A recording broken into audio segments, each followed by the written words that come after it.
ইমাম হাসানের বিবি আবুল কাসিম মা বলছেন, ও বহিন জাইনাব, আজকে রাত্রে বেলাতে আমি আমার স্বামীর কাছে থাকবো না।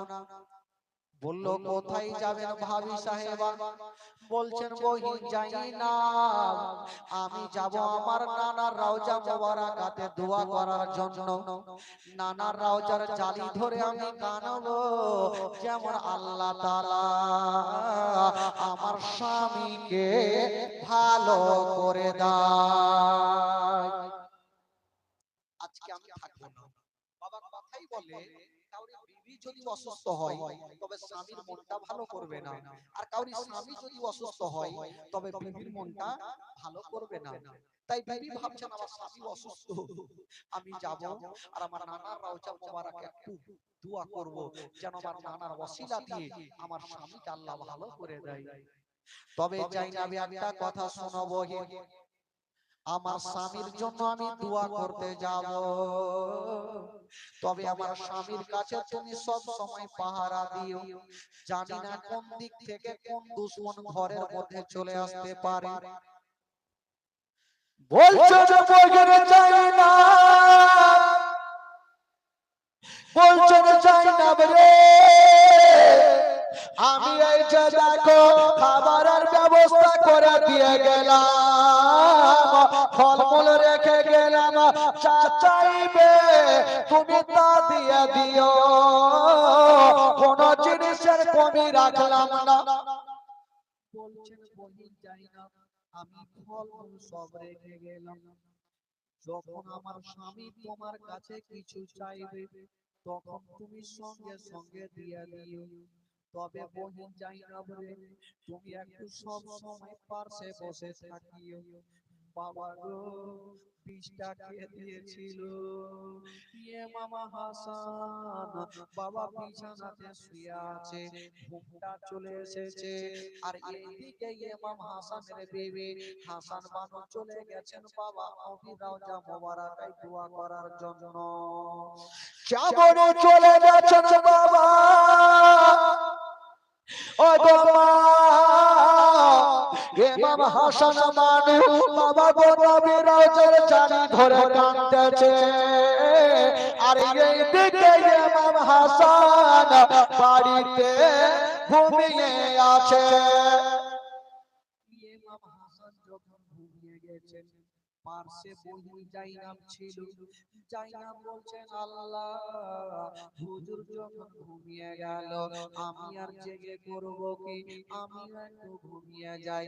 বাবা গো, জাইনাব পার্শ্বে ঘুমিয়ে গেল, ইমাম হাসানও ঘুমিয়ে গেল, আর যেমনই ঘুমটা চলে এসেছে ওই নবীর দুশমন হীরার গুঁড়া নিয়ে যেন ঘরে ঢুকে গেল।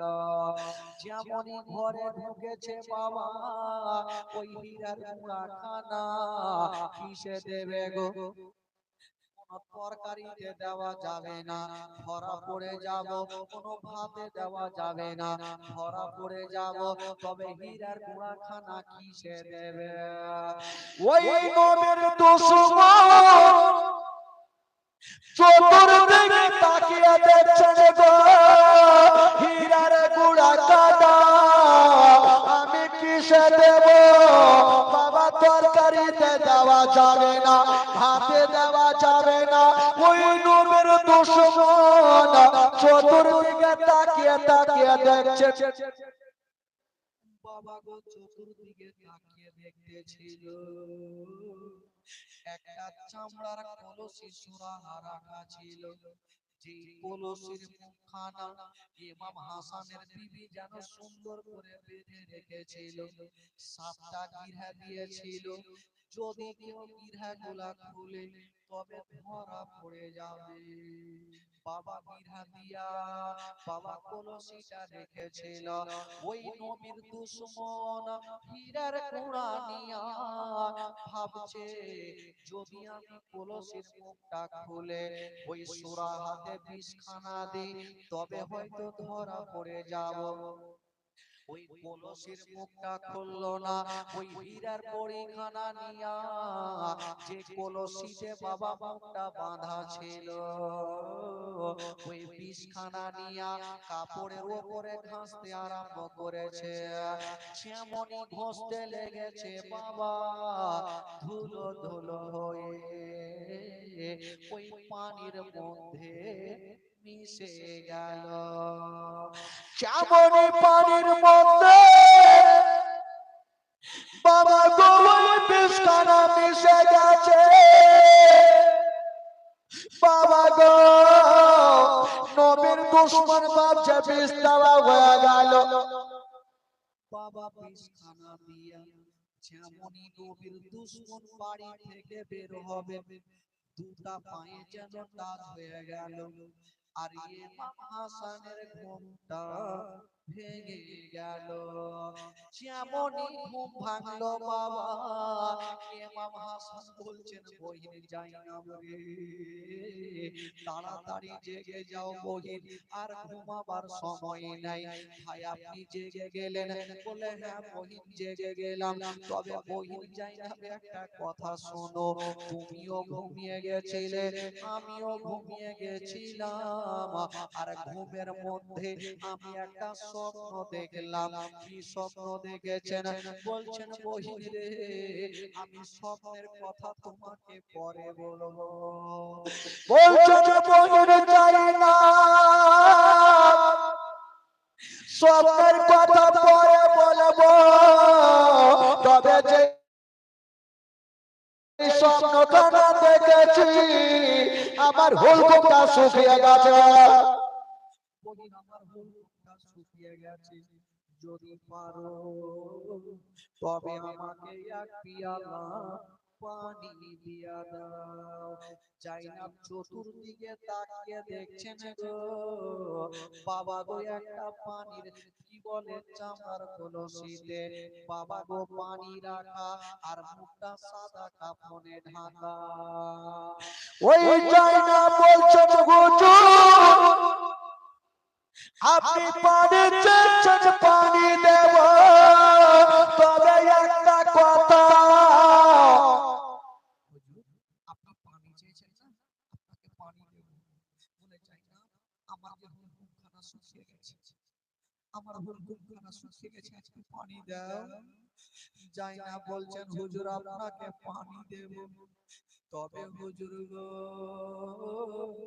এই যে কলসিতে পানি রাখা আছে, এটা হলো ঠান্ডা রাতের পানি, এই বাসি পানি আমি আপনাকে দিতে পারবো না। হুজুর গো আপনি পানি চেয়েছেন, আমাকে 5টা মিনিট সময় দেন, আমি লোটা নিয়ে যাব আর টাটকা পানি এনে আপনাকে দেব। ইমাম হাসান বলল বহিন তুমি টাটকা পানি আনতে যাবে, আমার কলেজা যে জ্বলে যাচ্ছে। বলছে হুজুর 5টা মিনিট সময় দেন। বাবা গো ইমাম হাসানকে ঘরে রেখে দিয়া জাইনাব বাবা লোটা নিয়া বাবা একটা গেট দিয়ে পানি আনতে গেল, আর অন্য গেট দিয়া ইমাম হাসানের বিবি ঘরে ঢুকে গেল। ইমাম হাসানের বিবি ঘরে ঢুকলো, আর যেমনই ঘরে ঢুকেছেন বাবা দেখছেন ইমাম হাসান যেন গাছের তলাতে গড়াগড়ি দিচ্ছেন বাবা, গাছের গলাতে না বাবা, ওই ঘরের মধ্যে বিছানাতে গড়াগড়ি দিচ্ছেন। ওই ইমাম হাসানের বিবি বলছেন স্বামী গো, ও গো আমার মাথার তাজ কি এমন হয়ে গেল, আপনি কেন এই জায়গাতে পড়ে পড়ে কাঁদছেন? বলছেন বিবি আমি একটা স্বপ্ন দেখেছি, যে স্বপ্নখানা দেখে আমার কলেজা যেন জ্বলে যায়। ও বিবি যদি পারো আমাকে এক পিয়ালা পানি দিয়া দাও। ইমাম হাসান এই কথা বলতে নাই, বিবি সাহেবা বলছে স্বামী গো আমি তো এখানে জাইনাবকে বসিয়ে রেখে গেলাম, জাইনাব আপনাকে পানি দেয় নাই, বললো না, আমার জন্য টাটকা পানি আনতে গেছে। আহারে, এই লোকটা পানি পানি করে জান ছাড়ছে আর উনি টাটকা পানি আনতে গেছে। ঠিক আছে হুজুর, আপনি চিন্তা করবেন না, আপনাকে আমি বেশি দেব না, আমি কলসিটা খুলে অল্প পানি দেব। হুজুর, আপনি শুধু গলাটাকে ভিজিয়ে নিন, তারপরে যখন যাই না পানি আনবে, ওই টাটকা পানি আপনি পান করবেন। হুজুর, আবুল কাসিমের মা জানে না বাবা গো যেমনই কলসিটা সামনে রেখে গিরহা গুলা গন্তি করে, 7টা গিরহা বাঁধা। মনে সন্দেহ হলো না, বাবা গো গিরহা গুলা খুলে শুধু এক পিয়ালা পানি নিয়েছে। হুজুর, আমি আপনার জন্য আমার নানার রওজাতে কাঁদতে,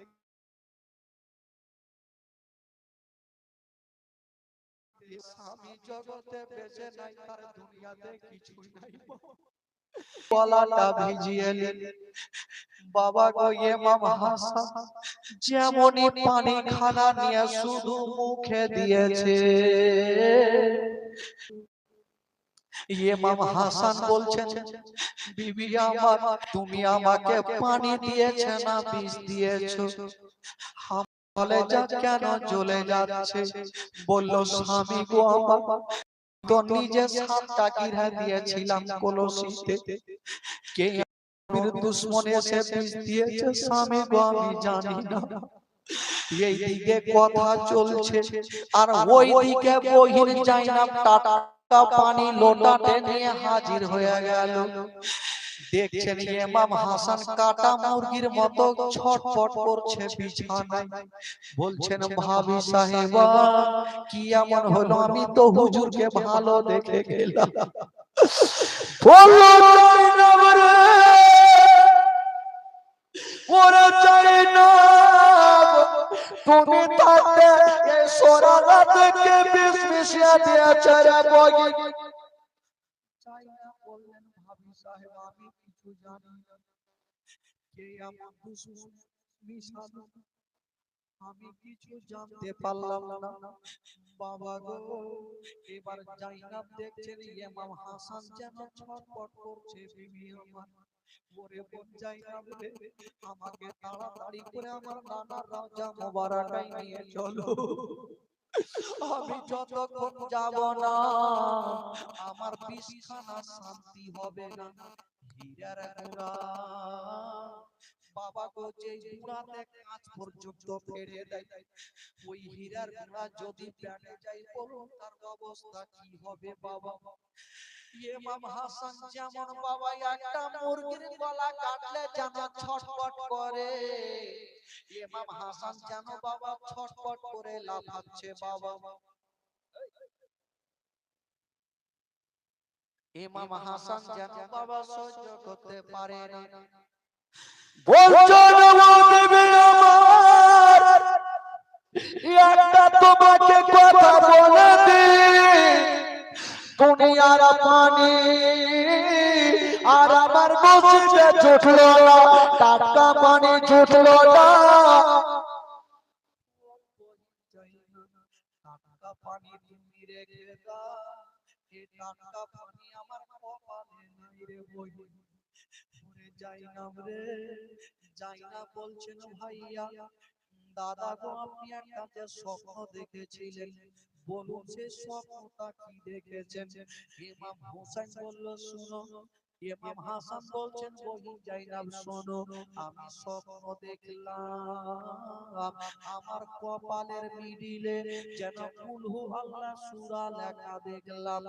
বাবা গো, সেই সমাজে একজন বিখ্যাত আলেম ছিল, তাকে ডাকা হইল, বলে, শোনো গো, যার কপালে কুল হু আল্লাহ সূরা লেখা, এর মানেটা কি হবে?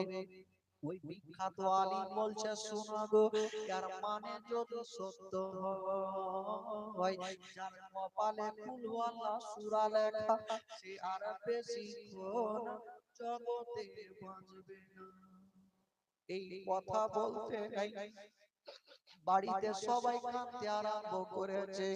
ওরে যুবকেরা, দেখবেন বাবা, যখন কেউ বিষ পান করবে গো, বারবার করে বমি শুরু করবে বাবা। ইমাম হোসেন বমির মতো ভাব হচ্ছে, শুধু বাবা পানি বেরিয়ে আসছে। যাই না মনে করছেন আল্লাহ আমার ভাইকে মাটিতে বমি করতে দেব না, কারণ আমার ভাইকে ভালোবাসি।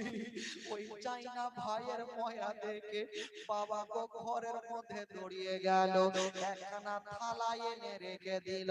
ভাইয়া গো হুজুর আপনি বাইরে বমি করবেন না, আপনি থালাতে বমি করুন। ইমাম হাসান ওই থালাতে বমি করছেন বাবা। যেমনই থালাতে বমি করছেন বন্ধুরা, চাইনা লক্ষ্য করে দেখছেন, দেখি আমার ভাই তো বমি করছে, কেন ভাত কেন বেরিয়ে আসে না, তরকারি কেন বেরিয়ে আসে না। একবার লক্ষ্য করে দেখি, যেমনই থালা খানা নিয়া চাইনা নিজের চোখের সামনে রেখেছে, বাবা গো ওই থালার মধ্যে কি দেখেছে, জাইনাব যেন কাঁদতে আরম্ভ করে দিয়েছে। থালাতে কি দেখেছে বাবা, জাইনাব লক্ষ্য করে দেখছেন গো, ওই থালার মধ্যে কোনো ভাত ছিল না। লক্ষ্য করে দেখছেন বন্ধুরা, কলেজার টুকরো টুকরো হয়ে ওই পানিতে ভাসতেছে। কলেজা কেটে কেটে এসে পানিতে ভাসছে। বাবা গো জাইনাব দেখে যেন কাঁদতে আরম্ভ করেছে। ওই দিকে হাসানের বিবি বলছে জাইনাব রে, কেন বইয়ে তুমি কাঁদতে লেগেছো বলো, কেন তোমার চোখে দিয়া পানি? বলো বাবি সাহেবা আমি কেন কাঁদছি, তুমি একবার থালার দিকে দেখে নাও, তুমিও দিল কানা থামতে পারবে না। যেমনই থালার দিকে দেখেছেন বিবি, দেখছেন বাবা কলেজা টুকরো টুকরো হয়ে পানিতে ভাসছে। বাবা গো যার কলেজা টুকরো টুকরো হয়ে বেরিয়ে আসে, বলুন বাবা তার অবস্থা কি হতে পারে? মা গো আবুল কাসিমের মা ইমাম হাসানের বিবি আর দাঁড়িয়ে থাকতে পারলেন না, ঝরঝর করে কাঁদতে আরম্ভ করেছে। ইমাম হাসান বলল, বিবি রে আর তোমরা কাঁদিও না, তোমরা চোখের পানি ফেলিও না, আমি সব সহ্য করব, তোমাদের চোখের পানি দেখতে পারবো না। ওগো বিবি আমার, তোমরা চোখের পানি ফেলিও না। চাই না মনে বলছেন ভাইয়া গো, আমি আপনার কাছে পাহারা দিচ্ছিলাম ভাইয়া, কে এমন বিষ দিয়ে চলে গেল, কোন এমন নবীর দুশমন বিষ দিয়ে চলে গেল, আমি নিজে জানতে পারলাম না। এটা তোমার দোষ নয়, আমার কপালে লেখা আছে। আমার মা আমার মুখে কেন চুমা খেয়েছিল জানো? আমার মা কেন চুমা খেয়েছিল? আমার মা জানতো যে আমাকে এই মুখটা দিয়ে বিষ পান করাবে, এই জন্য আমার মা বারবার করে আমার মুখে চুমা খাচ্ছে। বহিন যাই না, তোমরা চোখের পানি ফেলিও না রে বহিন। ওরে বেটা আবুল কাসিম রে, একবার তোমার চাচা হোসেনকে একবার আমার কাছে ডাকো।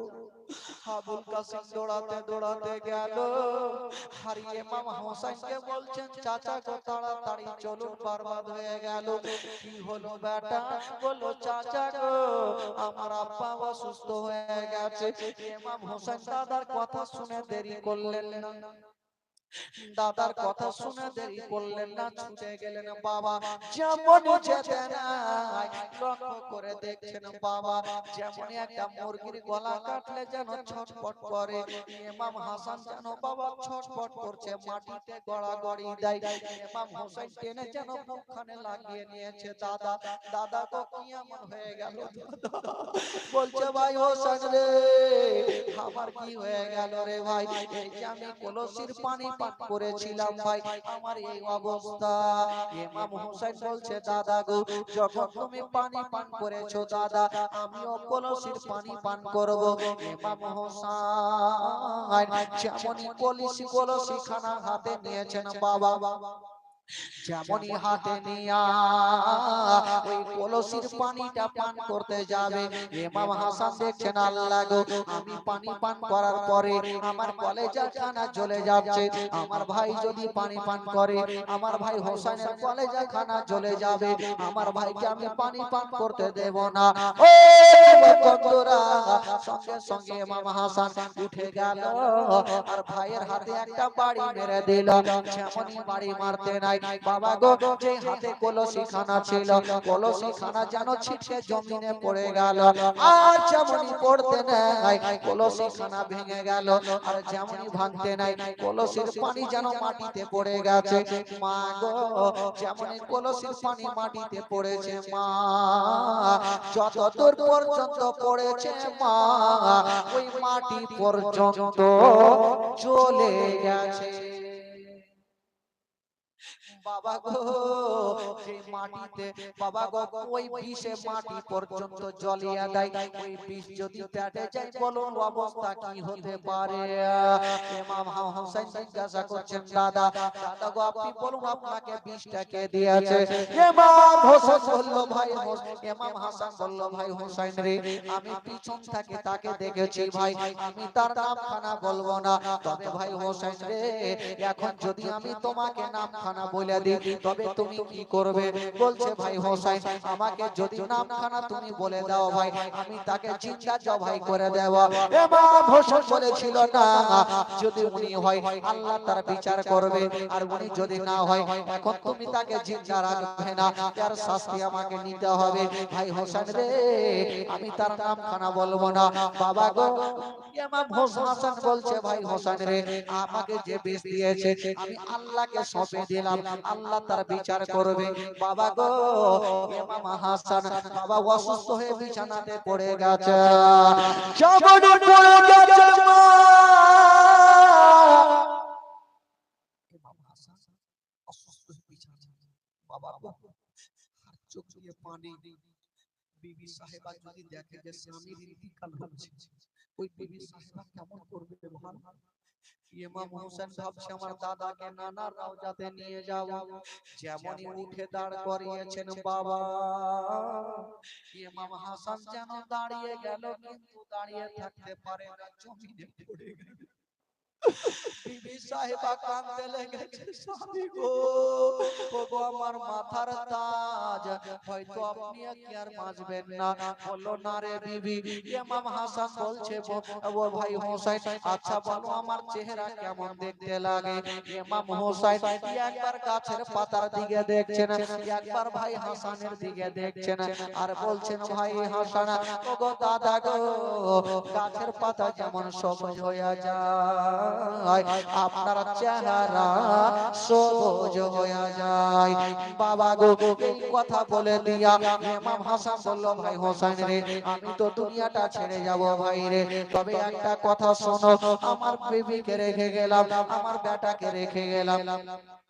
ইমাম আবুল কাসিমের হাতখানা ধরে চাচা হোসেনের হাতে রেখে দিলাম। ও বেটা রে, একটা কথা মনে রাখিও বেটা, যখন বেটার যুদ্ধ চলবে, ওই যুদ্ধ চলাকালীন বেটা তোমার চাচাকে আগে যেতে দেবে না, আগে তুমি গিয়ে যুদ্ধের ময়দানে শহীদ হবে, তবে বেটা আবুল কাসিম রে, তোমার চাচার পারমিশন ছাড়া তুমি কোনো কাজ করবে না।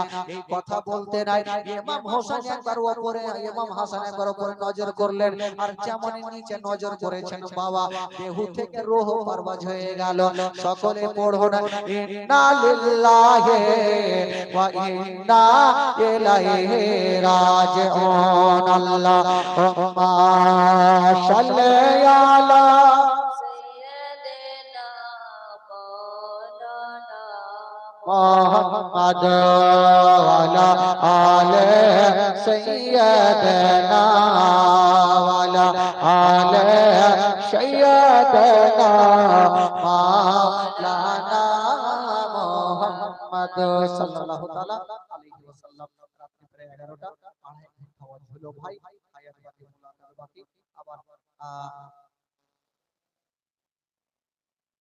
না না না 3 দিন সময় আছে, না না 2.5 ঘন্টা থাক, ওরা বসে থাক, আমি চলে যাই, ওরা বসে থাক, আমি চলে যাই। সুবহানাল্লাহ, মাশাআল্লাহ। জীবনী ভাই কন্টিনিউ প্রোগ্রাম 1.5 মাস থেকে একই রকম করছি, আরো 1.5 মাস একই রকম করব। তো ইঞ্জিন তো আছে ভাই, ইঞ্জিনে জাম লেগে গেলে বুঝতে পারছেন, আমার মালদাতে 2 ঘন্টার বেশি আমি জীবনী করি না, কিন্তু এখানে এসে কালকে 3 ঘন্টা হয়েছে, আজকে 2.5 ঘন্টা হলো। এটাতে সবুর শুকুর করে দোয়া করতে করতে 11:30 3 ঘন্টা হয়ে যাবে ভাই। আল্লাহ পাক হায়াতে রাখলে আবার কালকে আসবো ভাই, বিরক্ত হবে না মাগো, গালি দিয়েন না যে ছাইড়া দিয়ে, আবার কালকে তো শোনাবো খালা, 2.5 ঘন্টা শুনবেন, তাহলে ফজরের নামাজটা অন্তত পড়তে পারবেন, আর গোটা রাত যদি জাগেন তো পড়তে পারবেন না ভাই। এই এই এই বসেন, দোয়া না করে ভাবছেন, হ্যাঁ যখন যাবেন তো দোয়াটা করে যাবেন। সুবহানাল্লাহ, মাশাআল্লাহ।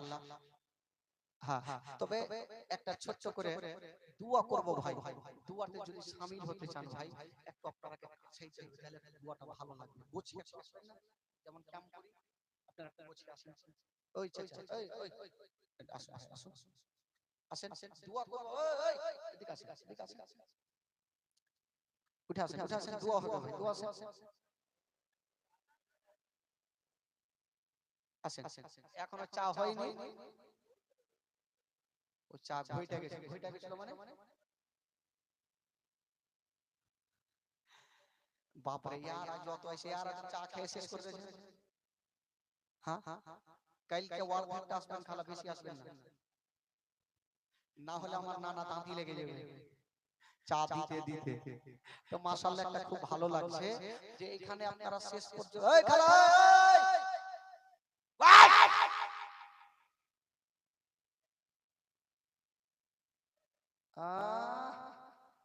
উঠা উঠি করছে, মানে ভাত খাইলো, সবই খাইলো, আর হাত না ধুইলে কি হবে? সুবহানাল্লাহ, একটা ভোজপুরি গজল হয়ে যাক একটা।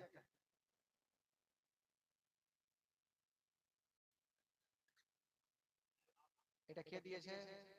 কার স্ত্রী? হ্যাঁ, স্কুলের স্ত্রী, দুটা ডিম দিয়েছে, দুটাই জুটলো খালা।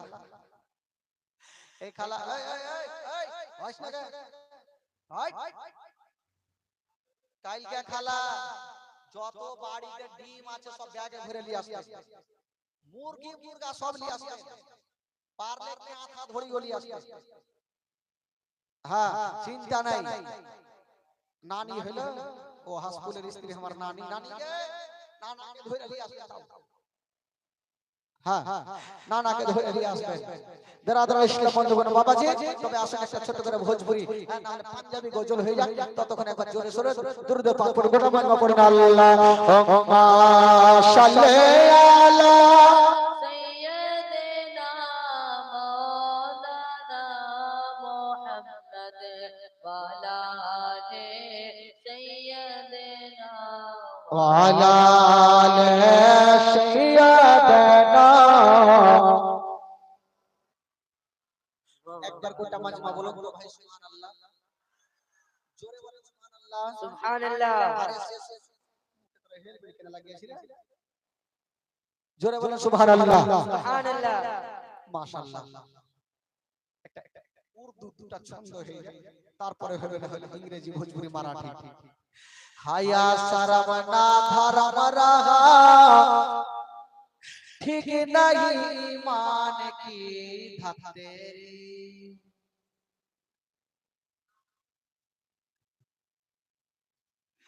कोई जो धक तेरी, জোরে বলেন সুবহানাল্লাহ। সুবহানাল্লাহ। ধক তেরি মানে বুঝলে, বলে বলে টাকা দাও, বলে ধুর ধুর। হায়া শরম না ধরম রগা, ঠিক नहीं ईमान के धरते रे, बोलो धरते रे इंसान के धरते रे। आजकल के लड़के करते फैशन के बड़ाई, अरे ढीला कपड़ा पसंद लाए टाइट करे सिलाई, बेकार चेयर कुर्सी के नीचे बैठे नहीं पाई, अरे पूरा पश्चिम कुछ ना समझे खड़ा खड़ा मुताई।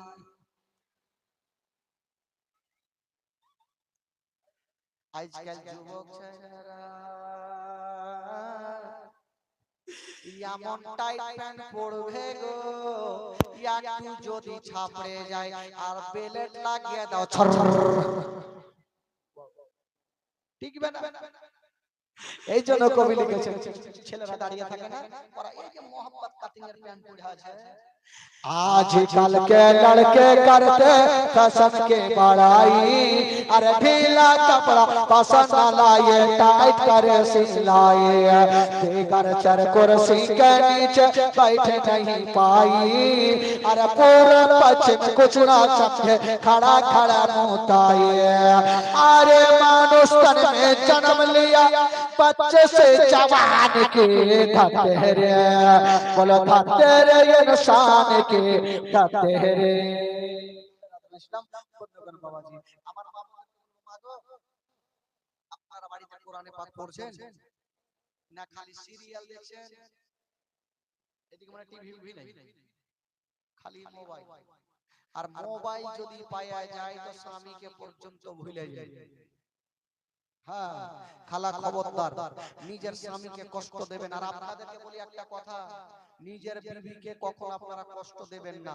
এমন নয় গেলেন আর কুমেদপুর হাটে দুই চারটা বলদার রসগোল্লা খাইলেন আর বিবির সামনে এসে একবারও তো মনে হইল না যে বিবির জন্য দুটা নিয়ে যায়, তো কেমন করে ভালোবাসবে?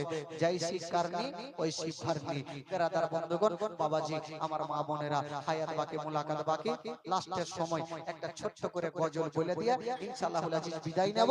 একবার জোরে বলুন সুবহানাল্লাহ, সুবহানাল্লাহ, জোরে বলুন সুবহানাল্লাহ। সুবহানাল্লাহ।